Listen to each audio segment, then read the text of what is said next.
Dizem-me ser preciso que diga algumas palavras no fecho do período eleitoral. Embora duvide da necessidade, obedeço à crença alheia, mas limitarei a 2 ou 3 breves reparos as minhas considerações. Na verdade, a campanha desenvolveu-se quase inteiramente na ausência e no silêncio do núcleo posicionista. E tenho pena que assim fosse, mas não porque reconhecesse vantagem em que os trabalhos da Câmara viessem a decorrer em atmosfera de paixões, com prejuízo da inteira liberdade de pensamento e consciência a que em tais assembleias deviam sempre subordinar-se a discussão e o voto. A razão é outra. A não haver desistência dos candidatos, lograríamos a vantagem de mais desenvolvidas ideias ou de críticas mais substanciais que as constantes dos manifestos publicados. Além disso, poderíamos confrontar o número das pessoas que esfilhavam com o daquelas que, sem mais discussão e em virtude de certas posições tomadas de princípio, as puderam logo rejeitar.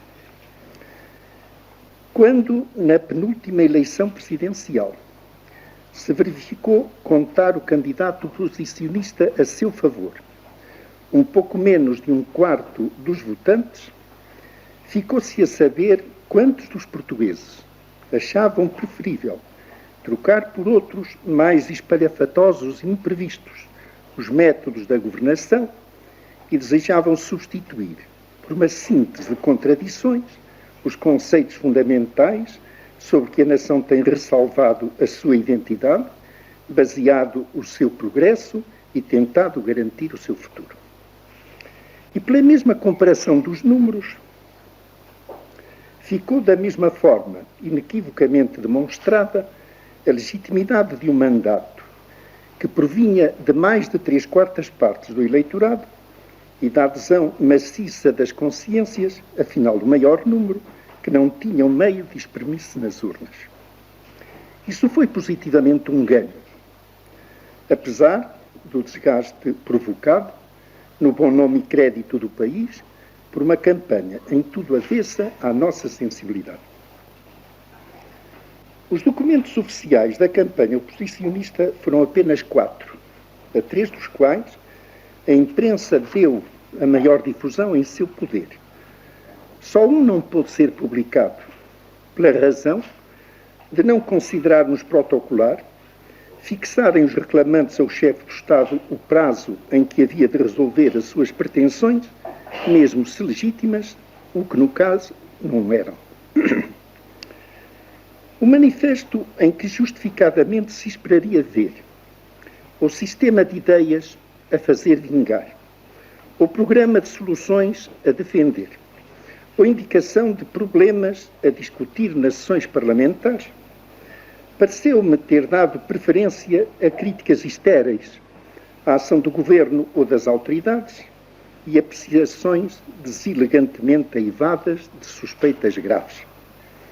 Em vez do futuro, para que nos encaminhamos, retrospectivamente do passado, bom ou mau, que já foi vivido.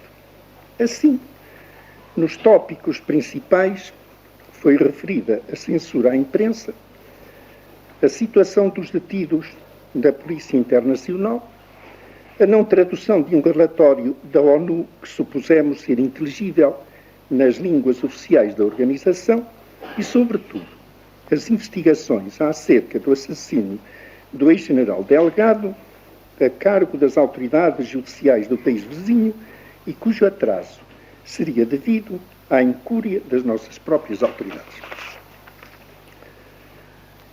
O ex-general trabalhou comigo anos a fio. E tão longo trabalho em comum deixa sempre um traço no nosso espírito, independentemente do calor humano que ressuma das relações pessoais. Não obstante a inteligência, o dinamismo, a honestidade natural, certo é que a impetuosidade do caráter e o desconcerto das atitudes imprimiam à sua ação a marca do imprevisto e do inconsistente. Enamorado de certos aspectos da vida política americana, que lhe instilou no espírito já predisposto o veneno da suficiência e da espetaculosidade, pensou azado e fácil importá-los em Portugal, onde tradições de hierarquia, de comedimento, de dignidade do poder se lhes opunham frontalmente. Assim se fez candidato à presidência da República e na sua campanha revelou-se verdadeiro gênio da agitação. E porque as massas reagem em toda a parte da mesma forma, quando embaladas em ondas de emoção, à volta de promessas loucas e ambições e ódios recalcados, chegou a causar receios, mas não constituía verdadeiro perigo. Neste país, de costumes doces e de vida calma, a aventura transplantada para a região dos altos órgãos do Estado desperta nos espíritos reservas e desconfianças invencíveis. Foi, em todo caso, uma bandeira que setores ideológicos estranhos à sua formação não desistiram de agitar ao serviço de movimentos subversivos. Inconsideradamente a isso se prestou, e em terras estranhas, exilado sem razão séria e por vontade mais alheia que própria, arrogou-se a autoria moral de atos antinacionais e denegriu o bom nome do país. Pelo Brasil, por Praga, por Argel, foi o polarizador, que aliás mais convinha ao regime, da oposição revolucionária. Até que um dia, cansado da inutilidade da sua ação, desiludido dos conluios tenebrosos, traído, porventura, pelos que se afirmavam seus correligionários, parece ter tomado uma decisão em termos definitivos. Acordar com outros conspiradores numa revolução imediata ou entregar-se às autoridades portuguesas e dizer tudo. Sendo certa a infiabilidade de qualquer movimento revolucionário, a nós nos convinha que falasse. A outros havia de convir mais o silêncio, que só a morte poderia com segurança guardar. Mas se as autoridades espanholas conseguirem descobrir as circunstâncias do crime até aos últimos pormenores, é bem possível virmos ainda a saber por outros o que seguramente nos confessaria a nós. Eis porque, além de outras razões, vemos no caso o máximo interesse e nessa conformidade temos agido com lealdade e prontidão. No manifesto das oposições, apresentou-se também a pretensão de discutir com a máxima latitude a política ultramarina que se vem prosseguindo. O fim da discussão seria determinar-se o grau de adesão ou a inconformidade do país com tal política e definir que outros caminhos conduziriam com maior propriedade à salvaguarda dos interesses nacionais. Evidentemente, não podia estar no nosso espírito a embrenhar-nos de momento em tal pleito, mas é vez da democracia em nome da qual se apresentavam os candidatos nunca ter nada por assente ou líquido e recomeçar a cada passo as discussões. Aconteceu, porém, que o simples enunciado da pretensão provocou por toda a parte tão violenta explosão de protestos que se pôde com facilidade saber qual era o sentimento nacional. Não só aqui, no retângulo europeu de Portugal, mas nos territórios atlânticos, nos de África, Ásia ou Oceânia, e sobretudo naquelas terras que estão sendo vítimas de ataques ferozes e objeto de ambições estranhas, as populações reagiram com um espírito profundamente ofendido à ideia de que os seus sacrifícios pudessem ser tidos por inúteis e o seu direito de portugueses invalidado pela arbitrária decisão de outros portugueses. Revelou-se intolerável pensar, sequer, que a nação se não apresentasse una e firme à volta de uma realidade secularmente bem definida e considerada indiscutível, antes parecesse duvidosa do seu bom direito e pouco segura no propósito de o fazer valer. O plebiscito gigantesco constituído por essas manifestações deve ter convencido os homens de boa-fé da inutilidade de uma discussão. Este não é o momento de me ocupar com largueza do problema. Espero que dentro de pouco tempo possa versar diante de vós o tema da política africana dos nossos dias e dos erros de concepção de que partiu e dos catastróficos resultados a que tem conduzido quanto aos povos, por definição, pressupostos beneficiários de tal política. Para já lamento que, sendo o caso português considerado hoje quase unanimemente entre os responsáveis, como caso à parte nos problemas da colonização, portugueses se lhe refiram como suscetível de tratamento em série, aliás, desastrado, que se tem aplicado a outros. É caso em que mal posso acreditar exista o desconhecimento dos dados da questão e da sua gravidade. Antes sou levado a crer que a tendência para a agitação política foi, a alguns, bastante forte para induzi-los a tentar sacrificar, se possível, os maiores interesses da nação. Na verdade, o regime em que vivemos depois de 28 de maio tem sido impermeável à histeria política que vai pelo mundo.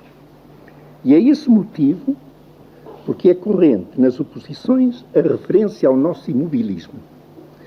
O vocábulo quer dizer que politicamente se não marcha ao ritmo de muitos países estrangeiros, mas penso que com justiça se não pode aplicar como depreciativamente se faz à administração, nem mesmo ao governo de Portugal.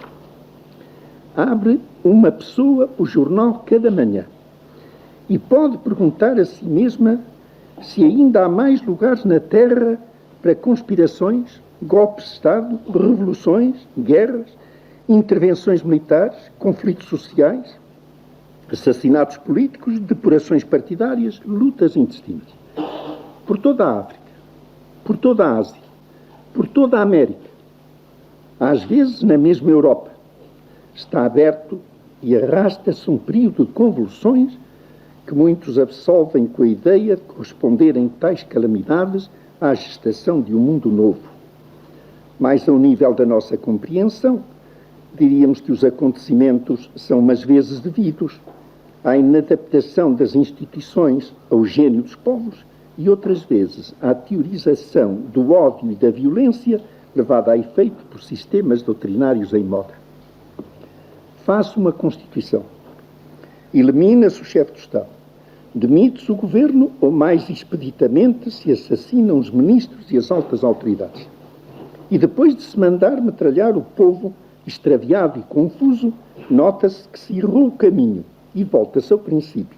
Regressam ao poder as forças expulsas e tornam a substituir-se os homens e as instituições, responsabilizadas pelo que só é jogo e luta de interesses, quantas vezes estranhos ao país em que se desenrolam os factos. Extasiados, muitos não escondem o seu entusiasmo por tais acontecimentos e pela rápida, delirante transferência de poderes.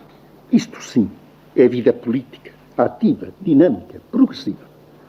Pondero singelamente que a desordem pode ser uma fatalidade, mas não é nunca um bem. Os políticos imbuídos de teorias, sedentos de poder, enamorados das mutações revolucionárias, são, na verdade, minoria insignificante da nação. Os elementos estruturais desta têm outras preocupações e necessidades: a garantia do trabalho, a possibilidade da educação, os meios de progresso, a segurança da vida e um pouco de felicidade na Terra. Nós conhecemos já, em tempos idos, essa efervescência política de governos a dias, chefes do Estado mortos ou destituídos violentamente, homens públicos assassinados, câmaras a miúdo dissolvidas, eleições a tiro, discussões a muro. E apesar dessa agitação que tanto movimento dava à vida política portuguesa, ninguém hoje ousa dizer que deseja a sua repetição. A razão está em que a agitação política é inimiga do bom governo e não se pode tirar rendimento dos melhores espíritos senão dentro de atmosferas sadias e do funcionamento regular das instituições.